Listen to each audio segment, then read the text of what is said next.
하나님 말씀 고린도전서 14장 26절에서 40절의 말씀입니다.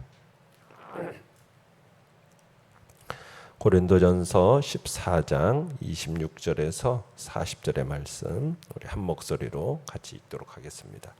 시작.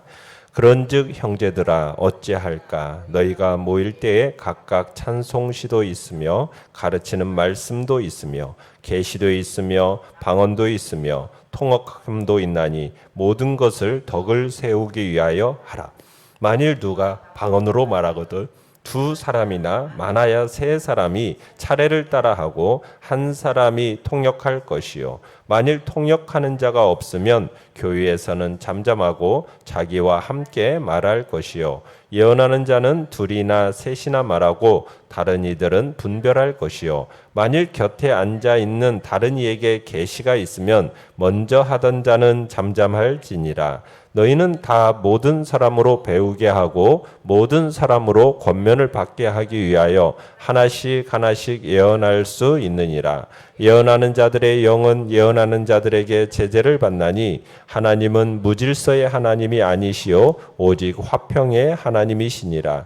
모든 성도가 교회에서 함과 같이 여자는 교회에서 잠잠하라. 그들에게는 말하는 것을 허락함이 없나니 율법에 이른 것 같이 오직 복종할 것이요 만일 무엇을 배우려거든 집에서 자기 남편에게 물을지니 여자가 교회에서 말하는 것은 부끄러운 것이라. 하나님의 말씀이 너희로부터 난 것이냐 또는 너희에게만 임한 것이냐. 만일 누구든지 자기를 선지자나 혹은 신령한 자로 생각하거든 내가 너희에게 편지하는 이 글이 주의 명령인 줄 알라. 만일 누구든지 알지 못하면 그는 알지 못한 자니라. 그런즉 내 형제들아 예언하기를 사모하며 방언 말하기를 금하지 말라. 모든 것을 품위 있게 하고 질서 있게 하라. 아멘. 오늘 말씀의 제목은 예언과 방언 사용의 질서라는 제목으로 말씀을 나눕니다. 바울은 지금 방언과 예언의 은사 사용에 있어서 어떻게 보면은 상반된 목적에 대해서 설명을 하고 그리고 예언의 은사를 사모할 것을 권장했죠. 그리고 이어서 이제 방언과 예언의 사용을 중심으로 해서 공적 예배 시에 질서에 대한 권면을 오늘 하고 있습니다. 먼저 바울은 교회의 질서를 세우기 위한 방법으로서 방언과 예언 은사의 그 적절한 사용 방법을 제시하고 있는데요. 26절에 보시면은 찬송시, 가르치는 말씀, 계시, 방언, 통역 이렇게 있는데 이게 이제 당시 예배의 기본 요소들인데요. 찬송시는 하나님을 찬양하는 노래를 가리키는 거고요. 가르치는 말씀은 이미 주어진 계시의 말씀을 논리적이고 설득력 있게 설명하는 것을 말하는 것이고 계시라는 것은 하나님으로부터 주어지는 이 구속사적인 진리의 말씀을 가리키고 있습니다. 그리고 여기서 방언은 지금 통역이 동반된 지금 방언을 말하고 있습니다. 그러니까 여기서 지금 찬송시, 가르치는 말씀 그리고 계시는요. 예언의 요소라고 할 수 있다면 방언과 지금 통역은 방언의 요소라고 할 수가 있습니다. 자, 그러니까 지금 고린도 교인들이 이 어떤 특정한 은사에 대해서 특별히 방언에 대해서 과도하게 집착하기보다 더욱 지금 추구해야 할 것이 뭐라고 얘기하고 있습니까? 모든 것을 뭘 세우기 위하여? 덕을 세우는 것. 교회의 덕을 세우는 것이 더 우선적임을 얘기하고 있는 거죠. 자, 내용 관찰 문제 1번입니다. 교회에서 방언으로 말함에 있어서 주어진 세 가지 제한 조건은 무엇입니까? 자, 바울은 고린도 교회에 가장 성행하던 은사인 이 방언이 어떻게 사용되어야 교회의 건덕에 기여할 수 있는지를 지금 보여주고 있습니다. 자, 먼저 27절에서 방언으로 말할 때에는 두 사람이나 많아야 세 사람만이 차례를 따라서 해야 한다라고 얘기하고 있어요. 한꺼번에 여러 사람이 그렇게 나서지 못하도록 하고 있는 겁니다. 자, 그런데 이렇게 두 사람 내지 세 사람이 뭘 따라서? 차례를 따라, 그러니까 순서를 정해놓고 각각 말하라는 거죠. 예. 그렇게 말할 때에도 뭐가 있어야 진행이 되는 겁니까? 그렇죠. 통역이 있어야만 진행이 될 수 있는 겁니다. 왜 통역이 필요한 거예요? 방언은 다른 사람이 못 알아듣는 거예요. 그러니까 교회 전체가 그 말을 이해할 수 있을 때 비로소 유익이 되기 때문에 방언을 하려면은 뭐가 동반된 방언이요? 통역이 동반된 방언이 돼야 된다. 지금 그 얘기를 하고 있는 겁니다. 그러면서 28절에서 보면 만약 바울에 따르면 통역이 없는 방언이라면 어떻게 하라고요? 교회에서는 잠잠하라는 거죠. 그러니까 교회의 공적 집회에서는 일절 금지시켰습니다. 왜냐하면 만약 이 사람이 교회 이 공적 집회에서 방언으로 말할 경우에 그 예배 자리에 참석한 사람 중에 불신자도 있을 것이고 또 초신자도 있을 거란 말이에요. 그러면은 그 사람들이 뭐라고 생각하겠느냐는 거예요. 어제도 23절에 얘기했던 것처럼 이 사람들이 뭐라고 생각한다고요?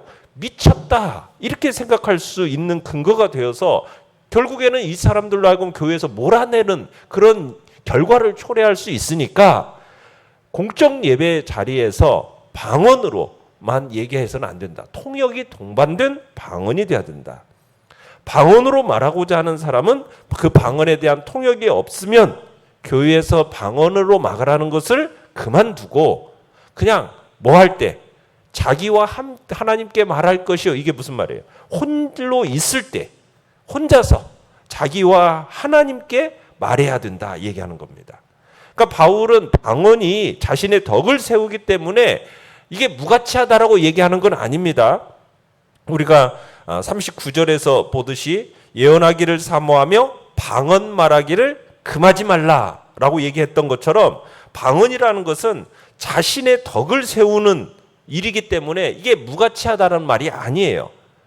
단지 지금 교회의 덕을 세우는 일에 있어서 유익이 되지 않기 때문에 공적 예배 자리에서 금하는 것이지 자신의 덕을 세우는 은사이기 때문에 사적으로는 얼마든지 이게 방언이 권장되어야 할 내용이라고 얘기하고 있는 겁니다. 자, 또한 29절에서 보면 예언이라는 것 역시 예언하는 자는 둘이나 셋으로 제한해 놓고 있습니다. 그리고 그들이 차례로 말할 때 다른 사람들은 그 부분을 신중하게 분별하라라고 얘기하고 있습니다. 그러니까 성령의 감동으로 말하는 참 예언이라고 할지라도 모두 다가 용납될 수 있는 건 아니라는 거예요. 뭐가 중요하냐? 교회의 덕을 세우는 예언인가? 이게 이제 중요한 거예요. 그 여부에 따라서 분별이 되어져야 하는 겁니다. 그러면서 아울러 예언하는 자들은 자기가 예언하다가 다른 이에게 어떠한 예언, 계시가 주어지면은 그 사람은 어떻게 해야 돼요? 잠잠하라는 거죠. 그러면서 30절에서 먼저 하던 자는 잠잠하라 얘기하고 그리고서는 모든 사람으로 하여금 이 예언의 내용이 바른 교훈과 유익을 주도록 하라고 이렇게 권면을 하고 있습니다. 지금 보면은 이 초대교회 시대 때 고린도 교회는 지금 특별한 예배 순서가 이렇게 정해져 있지 않았던 것 같아요. 그래서 방언의 은사, 예언의 은사를 받은 사람들이 그냥 무분별하게 은사를 사용하면서 이 예배 자리가 굉장히 무질서해지고 혼란에 빠지는 그런 예배가 되었던 거예요. 그런 예배가 되다 보니까는 너무 지금 이렇게 무질서한 예배가 되다 보니까 지금 이런 이야기를 지금 바울이 하고 있는 겁니다. 예언이라는 것은 그렇습니다. 제어할 수 없는 가운데 임하는 어떤 하나님의 급작스러운 충동이 아니라는 거예요. 방언을 말하는 자들도 잠잠할 수 있었던 거예요. 자신들이 원할 때는 잠잠할 수 있는 것처럼 지금 32절에 보면은 예언하는 자들의 영은 예언하는 자들에게 제재를 받는다. 방언을 말하는 자들이 스스로 잠잠할 수 있는 것처럼 예언하는 자들도 스스로 절제할 수 있다라는 얘기입니다. 그러니까 침묵해야 할 이유가 있을 때가 주어진다면 침묵할 수 있었다라는 얘기예요. 그런데 마치 그냥 고린도 교인들 가운데는 일부가 성령께서 막 자신에게 갑자기 역사하시니까 내가 이것을 어떻게 주체할 수 없어서 내가 계속 예언할 수밖에 없다. 이렇게 하면서 교회의 무질서를 막 초래하는 일이 있었다라는 거예요. 그러나 예언하는 사람들은 자기의 예언에 대해서 통제할 능력을 갖고 있다라는 거죠. 결과적으로는 그 내용에 대해서도 자신이 책임을 져야 한다라는 것을 이야기하는 겁니다.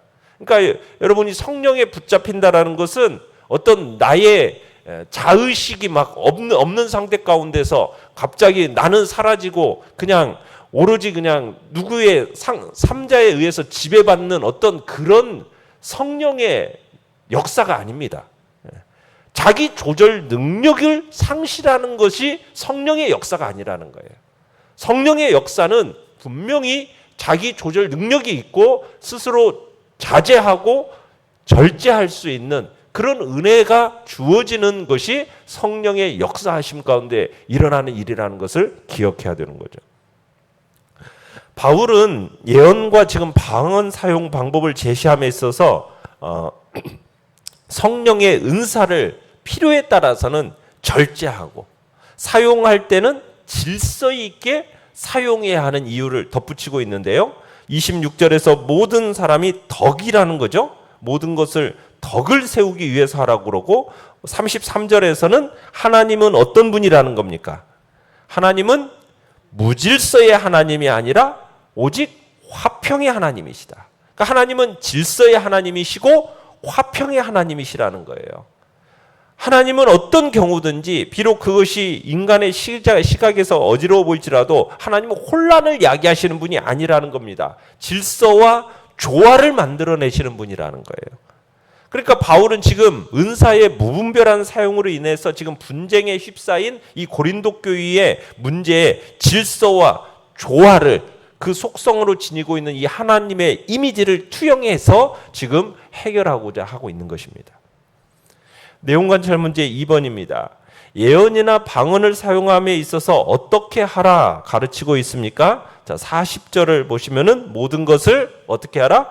품위 있게 하고 질서 있게 하라. 그러니까 바울은 지금 자신들이 받은 이 풍성한 은사로 인해서 다른 사람들을 막 무시했던 고린도 교인들의 그 우월의식, 영적인 교만 이런 것들을 책망하면서 모든 성령의 은사를 사랑 안에서 교회 공동체에 덕을 끼치고자 하는 마음으로 질서를 지켜가면서 품위 있게 사용할 것을 권면하고 있는 겁니다. 특별히 이 풍성한 은사를 체험한 사람들이 바울을 막 무시하는 사람들이 있었어요. 그래서 보면은 위에 37절에서 자기를 막 선지자다, 신령한 자다, 막 이렇게 생각하는 사람들이 나타났습니다. 그래서 그런 사람들의 얘기를 하면서 특별히 고린도 교회 안에 이 방언의 은사를 너무 높이 평가한 나머지 방언으로 말하는 사람이 마치 가장 신령한 사람이다라고 막 여기는 일이 있었어요. 자신을 막 예언하는 자다, 방언을 말하는 자다 막 생각하면서 자기가 선지자고 자기는 신령한 자다 막 이렇게 진술하면서 막 그렇게 얘기하는 사람들에 대해서 분명하게 얘기를 하는 거죠. 뭐라고 얘기하느냐? 내 명령을 내가 너희에게 편지하는 이 글을 어떻게 하라고요? 권면을 수용하라는 거예요. 왜? 이 명령은 내 생각이 아니라는 거예요. 자기의 주관적인, 바울의 주관적인 생각이 아니라 주님의 명령이니까 너희는 이 명령을 따르라는 거죠. 내 교훈이 하나님께로부터 받은 것임을 강조하면서 지금까지 권면한 이 권면을 반드시 지켜 행할 것을 지금 고린도 교인들에게 거듭거듭 촉구하고 있는 것입니다. 연구와 묵상 문제 3번입니다.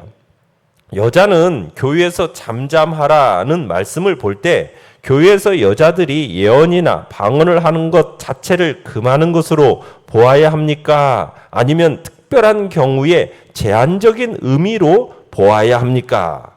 자, 34절에 가보시면은 바울은 교회의 질서 유지라는 맥락 속에서 여자들에게 교회 내에서 잠잠할 것을 지금 명령을 하고 있습니다. 지금 이것은 여성의 어떤 발언권, 교회 활동을 제한하는 듯한 이 바울의 태도처럼 보여지는데요. 왜 이런 말이 나오게 되었느냐면 이 고린도 교회의 분쟁의 한 원인이 이 여자들의 수다스런 말 때문이었어요. 그리고 그리스도인의 자유를 남용하는 무절제한 행동에 있었기 때문에 지금 이런 말이 나오게 된 겁니다. 여성의 인권이 억압되고 이 당시는 무시되었던 사회예요. 그런 상황 속에서요. 당시 기독교 안에서 교회 안에서는요. 그리스도의 복음으로 말미암아 여성들에게도 자유함이 주어졌습니다.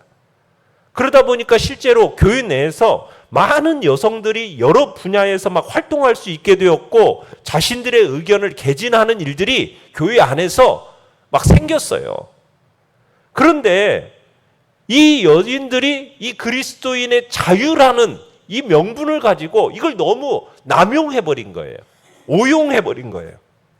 그러면서 교회의 혼란을 초래하게 된 겁니다. 무분별하게 막 질문하고 발언하면서 예배의 질서를 깨트는 일들이 발생되어져 버린 거예요. 그래서 이런 이유로 인해서 바울이 공적 예배 시에 교회의 질서 유지를 위해서 지금 여자들이 잠잠할 것을 지금 얘기하고 무슨 배울 것이 있으면은 집에서 남편에게 물어라. 지금 그렇게 얘기하고 있는 겁니다. 그러니까 여성에 대한 어떤 남성의 본질적인 우월권을 주장하는 내용이 아니라는 거죠. 우리가 이 당시의 사회적 문화적 배경과 관련해서 이 부분을 이해할 필요가 있다라는 얘기입니다. 그러니까 여자가 여기서 얘기하는 것처럼 방언이나 예언을 하지 마라 이 얘기를 하는 것이 아니고 그 당시에 특별한 경우에 제한적인 의미로 지금 이 부분이 사용되어지고 있다는 것을 기억하셔야 됩니다. 느낀 점 4번입니다. 나 자신이 교회에서 방언을 하거나 예언을 함에 있어서 잘못하여 덕을 세우지 못하고 있다고 느낀 적이 있습니까? 여러분, 우리가 방언이나 예언을 말할지라도 스스로 절제할 수 있다라는 거예요. 얼마든지 절제가 가능하다라는 이야기입니다. 여러분, 아무리 성령 충만을 받았다고 할지라도 여러분 스스로 통제할 수 없는 경우가 없습니다. 어떤 사람들은 그렇게 얘기합니다. 내게 성령이 너무 강하게 역사하시다라는 그런 미명하에서 스스로 절제할 줄 모르고 막 교회에 덕이 되건 말건 막 예언하고 방언하고 막 이러는 사람들이 있어요. 심지어는 목회자들의 권면과 권위까지도 무시하는 이들이 막 있습니다. 여러분, 이런 일들이 벌어지면은 이게 과연 성령 충만한 모습입니까? 아니라는 거예요. 여러분, 성령 충만을 마치 옛날에 무당들이 접신하듯이 무슨 신들린 듯한 그런 것으로 생각하면 안 됩니다. 성령 충만과 접신은 다른 거예요. 성령께서 강권적으로 역사하시기 때문에 내 스스로가 자제가 안 돼요. 그건 성령 충만한 게 아닙니다. 그건 성령 충만한 게 아니에요. 바울의 가르침은 뭐예요? 성령 충만이라는 것은 이런 무당의 접신과는 전혀 같지 않다라는 거죠. 성령 충만을 마치 무당의 접신 같은 것으로 착각해가지고 절제가 안 된다?